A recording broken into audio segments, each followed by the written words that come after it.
Le Midrash trouve un lien entre Parashat Nitzavim et Parashat Kitavo. Dans Parashat Kitavo, il y a des malédictions. Arurata, Arurata. Et il y a là-bas des choses incroyables, au point où la Torah nous parle d'une femme et d'un homme que Dieu préserve dans un moment de famine. Ils peuvent manger la chair de leur enfant. Des choses atroces. Alors le Midrash, il dit que quand le Ham Israël a entendu ces phrases de Moshe, leur visage est devenu vert,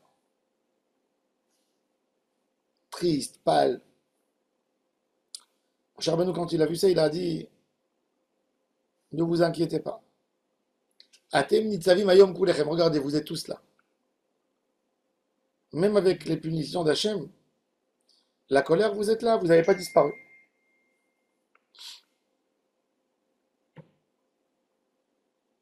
Un jour, Rabbi Nachman de Breslev est rentré au Beth Midrash, Rosh Hashanah. Il a vu un de ses fidèles qui était assis, il lisait le Tehillim avec le cœur brisé et il pleurait à chaudes larmes. Alors lui a dit, Rabbi Nachman, pourquoi tu pleures, mon fils? Il a dit, Rabbi, si tu savais ce que j'ai fait dans ma vie, je pleure parce que je sais ce qui m'attend dans l'autre monde. Alors Rabbi Nachman lui a dit,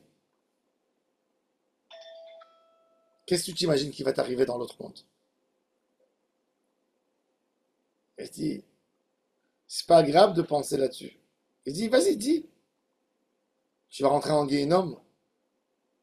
Oui, qu'est-ce qu'il y a dans le Guéhénom? Il y a du feu. Tu vas brûler. Et puis après?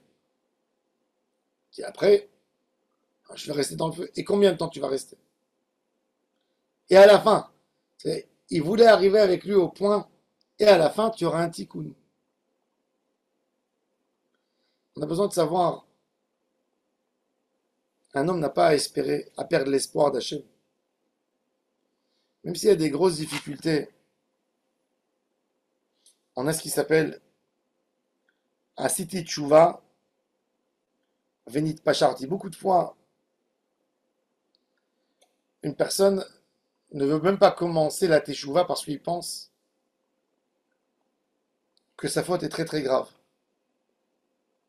Le Midrash nous raconte que Adam Arishon, après avoir fauté, mangé du fruit interdit, il pensait que toute sa vie a été détruite. Il s'est séparé de sa femme, Ève, pendant 130 ans. Comment Adam Arishon se réintroduit dans la vie, a eu des enfants et retourné dans la vie normale, suite à son fils Caïn. Caïn a fait une chose terrible, pas moins que son père. Il a tué son frère. Premier assassin de l'histoire. Caïn, sa punition, c'était de ne pas rester dans un endroit. Il est écrit, Vayetse Caïn, il est venu à Hachem. Caïn est sorti du jugement. Adam Arishon qui voit son fils, Caïn, et dit, alors, comment tu vas? Où tu es? Où tu en es? Il a dit, j'étais devant un Kadosh Baruch Hu, il m'a jugé, il m'a puni, mais j'ai payé ma dette. Il m'a dit, tu reviendras dans la vie, tu reviendras au quotidien. Il va y avoir une punition, oui, mais tu peux vivre avec. Adam Arishon, quand il a entendu ça, frappait son visage.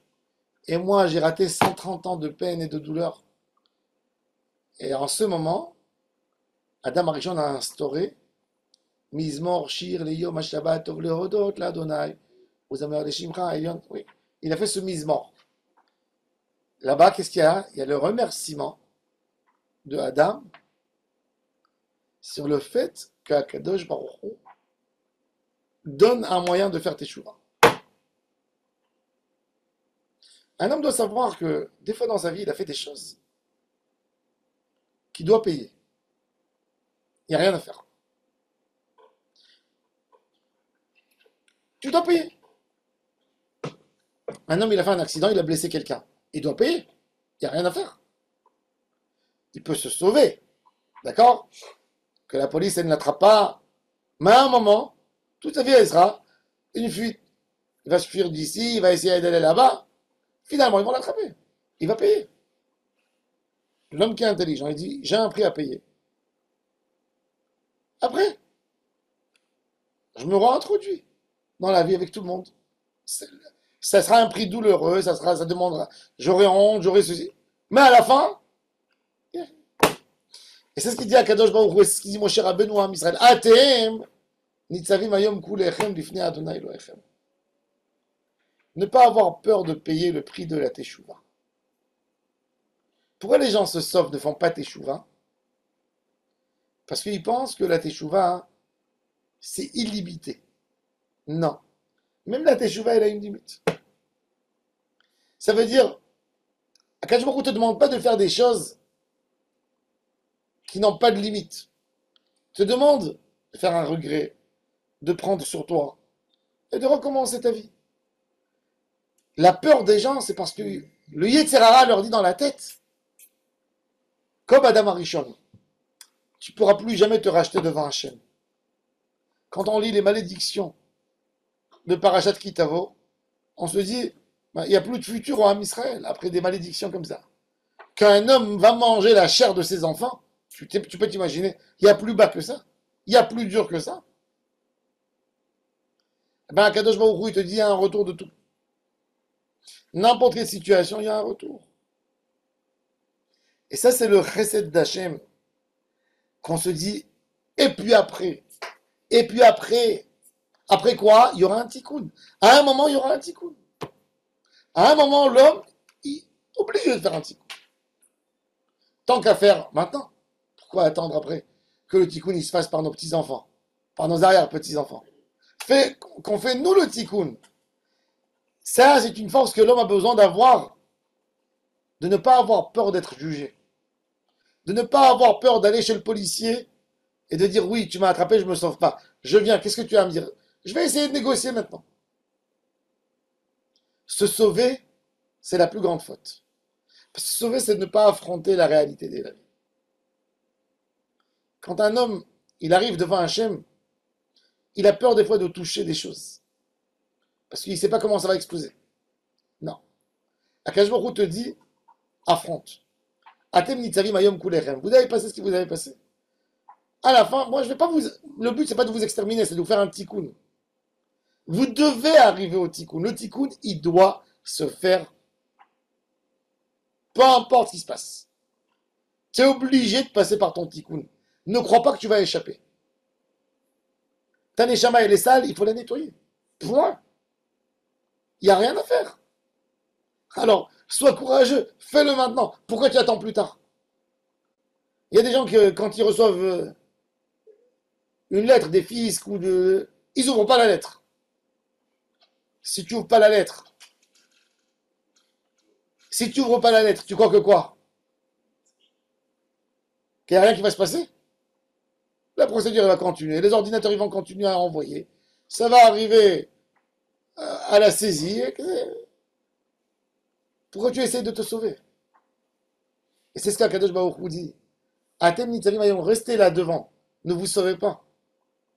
Après tout ce que je vous ai dit, n'ayez pas peur. Si vous êtes là et vous dites on a compris que c'est dur, mais on veut un tikkun, c'est là où Akadosh Baruch Hu réveille la miséricorde. Où on voit ça? On voit ça dans la Mishnah, dans Pirkei Avot. Kshiyu ba'alei din omdim lefanecha, yu be'einecha kirshaim. Quand le Baal Din, quand il y a un qui attaque l'autre, les deux sont suspects. Il y a peut-être un menteur, il y a peut-être un voleur. Donc, au potentiel, j'ai devant moi deux voleurs. J'ai peut-être un qui réclame ce qui ne lui revient pas, ou peut-être quelqu'un qui réclame ce qui lui revient, et l'autre le ment et ne veut pas lui donner. Donc quand le juge y voit les deux personnes qui viennent chez lui au tribunal, avant qu'il parle, les deux sont suspects. À la fin, quand il y a un qui réclame et l'autre, devant le juge, il dit, bon, j'accepte. Les deux, c'est des tzadikim. Celui qui a réclamé, il est juste. Celui qui a été réclamé, lui aussi, il est juste, parce qu'il est prêt de payer. Donc, ils sortent pas, il n'y a pas un bon à un mauvais. Il y a deux personnes, il y a quelqu'un qui a fait du tort, mais il veut réparer.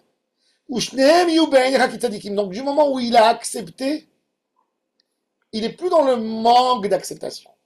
Il a accepté. Quand il a accepté, tu peux négocier toujours. Et voilà, j'ai pas assez, j'ai pas suffisamment. Mais déjà, du moment où tu as accepté, tu fais descendre la masse. Quand quelqu'un il se sauve, imaginez-vous, quelqu'un, il a, il est rentré dans un magasin, il a volé un paquet de biscuits. Et il court dans la rue. Et le gars, il a pris, police, police, il y a un voleur. Et il court, et le policier, il dit, arrête-toi, arrête-toi. Et il veut pas s'arrêter. Qu'est-ce qu'il fait à la fin, le policier? Il prend son arme, et il tire. Mais pourquoi tu lui tires? Il a pris un paquet de bamba, un paquet de biscuits. Pour ça, il mérite d'être tiré. Quand il se sauve, je ne sais pas ce qu'il prend avec lui. Je ne sais pas qu'est-ce qu'il va faire.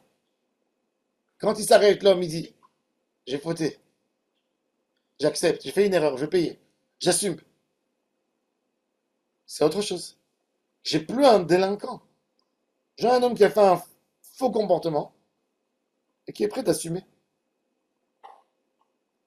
Le plus grand niveau, c'est de dire à Hachem, j'assume. Je viens à Rosh Hashanah, je sais que tu vas me juger. Peut-être qu'il y a des choses dures que je dois payer. Je ne sais pas. Mais tu vas dire, mais tout ce que tu dis, j'accepte déjà. Ça, c'est le plus grand route de te sauver de Yom Hadin. Hachem, il te dit, tu es devant moi. Tu viens pour réparer. Tu ne te sauves pas. Allez, on trouvera un arrangement. Tu vas payer, c'est sûr que tu vas payer quelque chose. Mais on le fera d'une manière où tu pourras digérer, où ça pourra passer, où tu pourras supporter. Et tu feras ton tikkun en même temps. C'est ce qu'on dit dans le vidouille. Mechase pesha'av lo yatzliach. Il dit Shlomo HaMelech, il dit un homme qui couvre ses fautes, il ne sera jamais réussi. Tu ne peux pas voiler tes fautes. Tu vois, c'est la réalité des choses. Umode ve'ozev, un homme qui avoue. Yerucham, Akadosh Baruch Hu, il dit, si tu as compris, c'est pas la peine de donner une pénalité. Et c'est pour ça que Atem Nitzarim Ayom Kulechem, c'est qu'on ne se sauve pas des clalotes. Akadosh Baruch Hu, il a dit, celui qui va faire ça, il aura ça et ça. Ah non, j'ai pas envie d'entendre, j'ai pas envie d'entendre. Eh ben non, nous on dit à Hachem, oui, j'ai envie d'entendre. Je veux réparer mes fautes. Si j'ai fait quelque chose, je veux l'arranger maintenant. C'est là quand tu viens chez Hachem et tu dis, je vais arranger. Qu'Akadosh Baruch Hu dit, ben puisque tu veux arranger, on arrangera de la meilleure manière où tu sortiras pas avec des dégâts. Où tu feras bien les choses, où les choses vont bien se passer. Baruch Adonai La'olam, Amen.